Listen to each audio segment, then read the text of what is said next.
I want to talk about Megan McCain on The View with this whole Ilhan Omar debacle. And her crying episode and how she's scared and so on and so forth. And how she uses the word danger with anti-Semitism and Ilhan Omar. Okay, so I want to put a complete spin on this. And because it's the right spin, and this is something I've been alluding to and basically blatantly and bluntly stating. People like Megan McCain are the true danger. She is the one we should be scared of. She is the one we should be worried about. Because she is, like her father, who was no maverick and was a criminal, out-and-out criminal with legitimacy, who has been propped up by the establishment, corporate, seditious, treasonous media as some pillar of justice and equality, who goes around impugning people left and right, who constantly does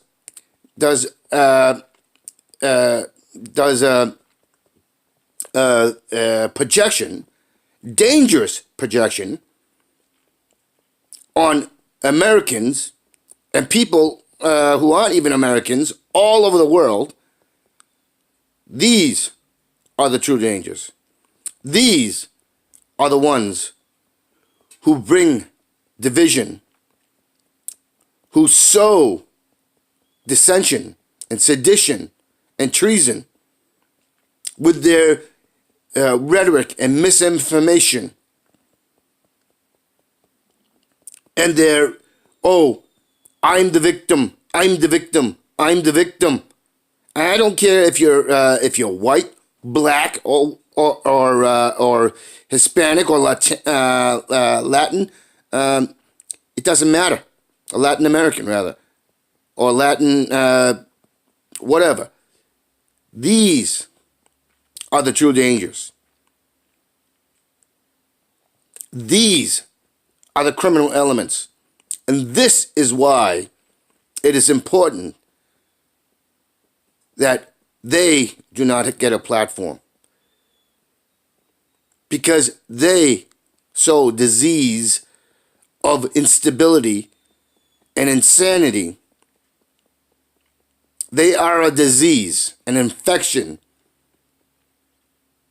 which causes real world harm, destruction, wars, murders, rapes, complete pillaging and plundering. These are the problem. These are the dangers. Zionism, which is basically what the Nazis did, of targeting anything and everything that's not a Nazi. Nazis had Zionism,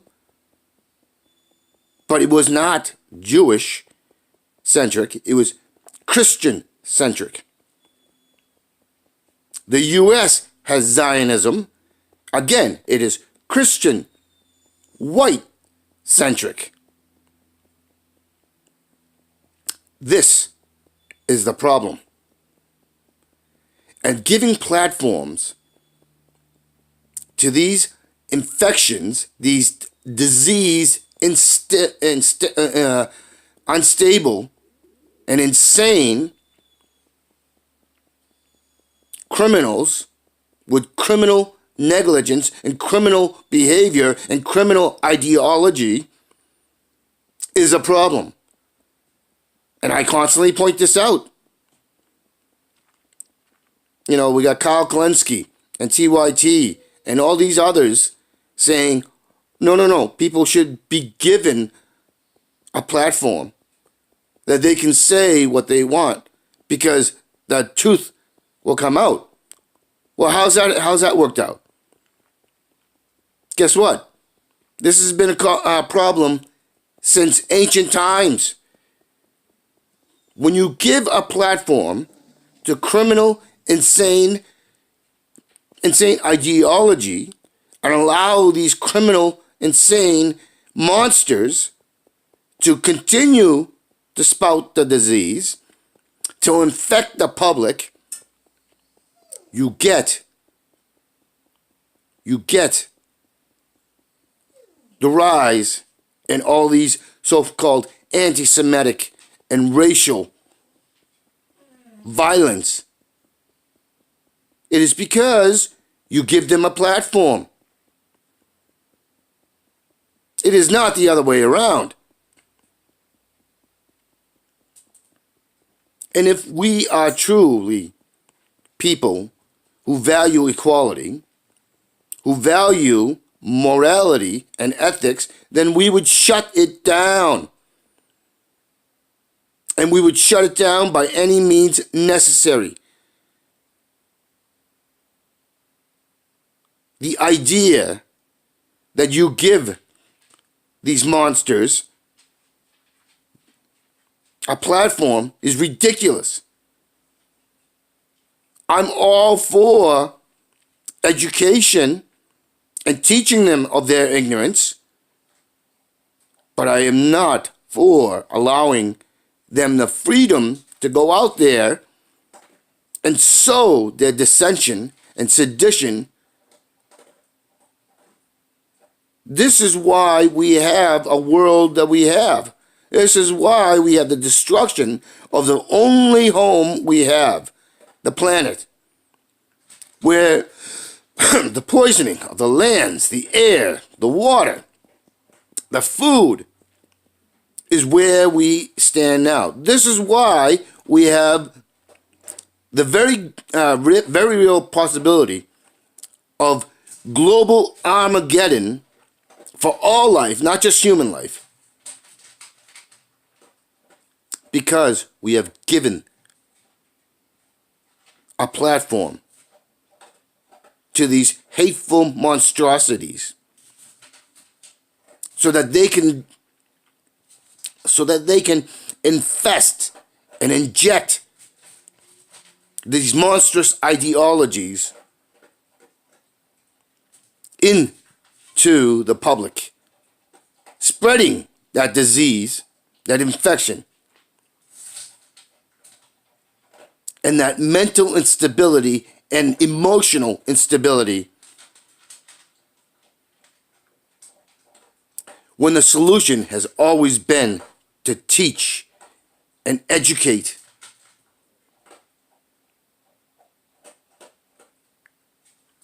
But we haven't done that.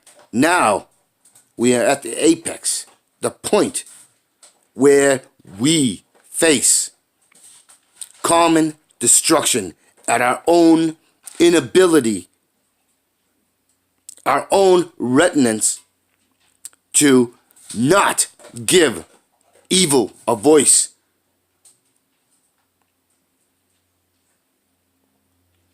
It is in religious text, which is not religious text, it is philosophical text put into books called religion,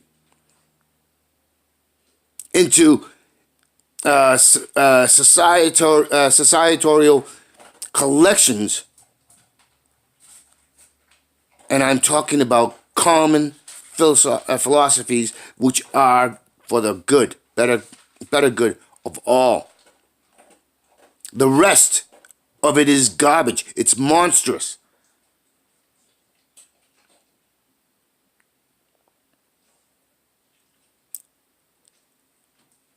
That is the core issue. Ignorance is a crime. It's a crime against yourself. It's a crime against the collective lives. It is a crime against the very planet, our home. That is the issue. We cannot have the Megan McCains, the Jake Tappers, the Fox News, the CNNs, the ABCs, the CBSs, CNBS, you know what I'm talking about. We cannot have the New York Times or Washington Post sowing diseased, seditious treason, because we are not a collective of nations. We are not a collective of peoples, of tribalistic peoples. We are a collection of lives. We are part of nature. We are part of the planet. And what we do because of our creativity and our ability to use the greatest asset that we have, this, to make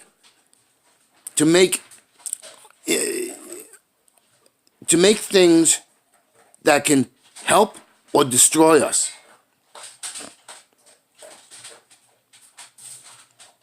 When we take what's in here and we espouse it out through here with this ignorance that equality means allowing infectious propaganda and monstrous ideology to be perpetrated and perpetuated without recourse to infect other lives that contribute to the collective destruction of life, then we are criminally negligent, because we are contributing to our own destruction, to our own instability, to our own selfishness, to our own self-absorbedness. That is not good philosophy. That is not good morality. That is not good ethics. That is not honorable. That makes us monstrous for allowing, for abdicating our obligation and responsibility to ourselves and thereby to all life on the planet, to our very home. Thank you for your time.